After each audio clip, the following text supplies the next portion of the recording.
just looking a bit more at transistors this time, taking a step on from the voltage dividers, and the next bit is transistors there, so you're going to learn a wee bit more about it. So you can see transistor, a couple of different examples here at the top. There's a rounded one with the 3 legs, and there's a more kind of modern version there. You'll probably find that the one that says BC548 is the more kind of modern one that you'll find.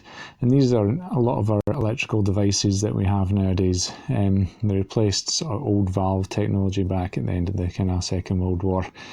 As you can see, 3 legs. So there's a collector, the base and the emitter, and those 3 legs there. And you can see down the bottom here that the symbol for it here, the very kind of last one there, it says C, B and E. So the C at the top there represents a leg for the collector.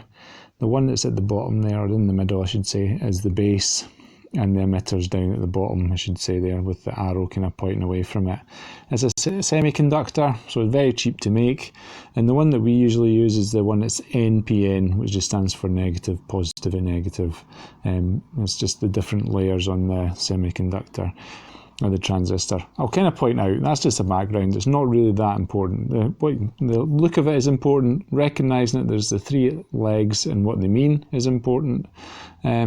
But I'll pick up another one. What's the really important bit is that the question you'll always get asked, and I'll come to that in just a second.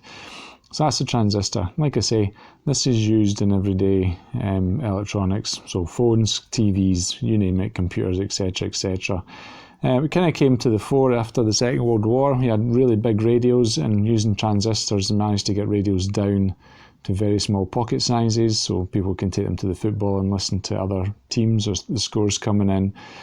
You can also consider the transistor at this stage is to be like a kind of very simple transducer driver. So when we talk about transducer drivers, things that will power an output device like a motor or a light, or some sort of other device, a loudspeaker or anything, it's usually a transducer driver. So it can be considered like a transistor. Could be this is doing the job. And I'll come to why in a wee minute here as well. So what is a transistor? Well, a transistor is basically it's an electronic switch, and that's the main question that it tends to get asked in this kind of in the N5 engineering science exam paper is, what is a transistor? It's an electronic switch. So for a mark, you'll be able to if you'll be able to write that down, you'll get a mark for that. So it's an electronic switch, and what it looks like to be able to identify it. That's the main things. Okay, so just as I've talked about there, basically what happens is the transistor only switches on when it has 0.7 volts across it being applied to it on the base.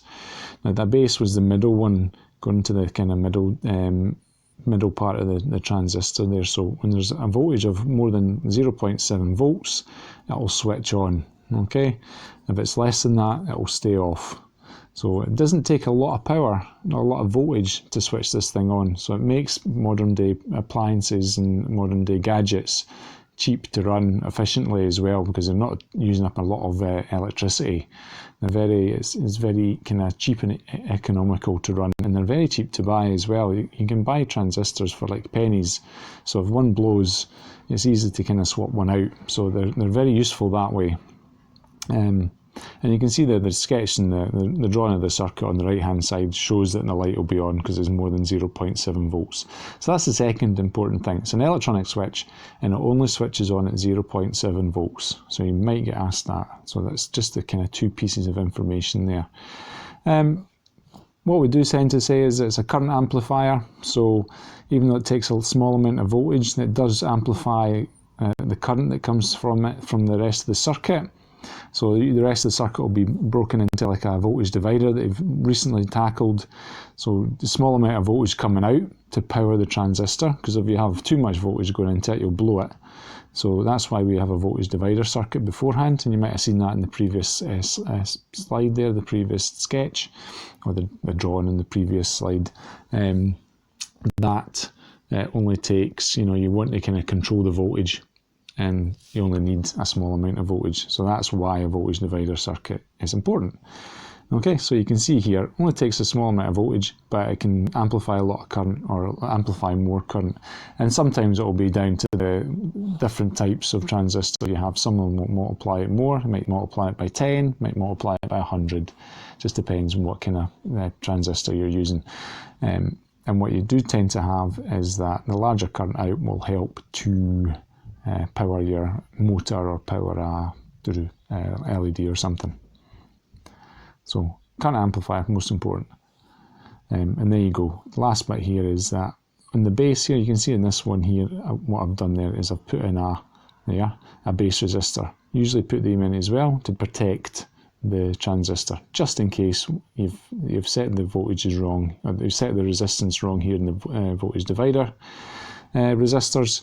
If you set that wrong and too much voltage goes out, then it'll blow the transistor. So you can have that in there as well. There's another object that we can put in, I might come to later in another video, but base resistor there, just before it goes into the base of the transistor. A couple of problems to work through. There's two ways of doing this. So you can see here, we want to try and figure out the voltage out.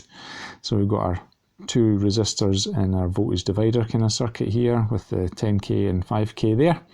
I'm using the voltage out as R2 over R1 plus R2 times the voltage supply, which is 9 in this case. So I can use this to find out if the transistor will be on or off. So since these are in kilo ohms, I'm just keeping them as 5, instead of writing 5,000 and 10,000, I'm just writing 5, because they're all in kilo ohms here. So 5 kilo ohms divided by 10 kilo ohms plus 5, so that's going to be 5 divided by 15 times 9. You can see that there. So that becomes 0.33 times 9, and the voltage out is 3 volts. Now, it only needs 0.7 volts, so we'll say that the transistor will be on. Okay, so that's a very simple way of working that out. Now, if you can't remember that formula, or you're not sure, or it's just something that's you've lost, if you're in an exam, you can't remember what that formula looks like, because it doesn't tend to be in the data book. There's another way you can do it. You can use Ohm's law. Okay, so these two resistors are in series anyway, so what we can do is we can find the current first of all in the circuit. So we've got a voltage, we can work out the total resistance, it's in series, so we're going to add these together. So our current is going to be voltage divided by resistance, so 9 divided by 15, this is just the same problem as before, but another way of working it out, is equal to 0.6. Now these were 15 kilo ohms, so it's 0.6 milliamps, very small amount of current. Okay, so what's the voltage out then? Well, now we can just find the voltage out across R2, which is your 5 kilo ohm resistor, so we can use V equals IR. I've just called it V out because that's what we're going to find.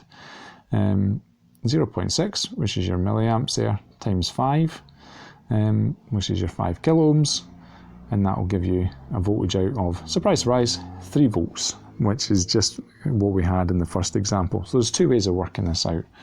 Okay, so it's maybe just as simple doing one as the other, depending on what your own preference is. So it's just to give you the two experiences there. So there you are, and again, transistor will be on. So we recap at the end here. Transistors used in all modern products.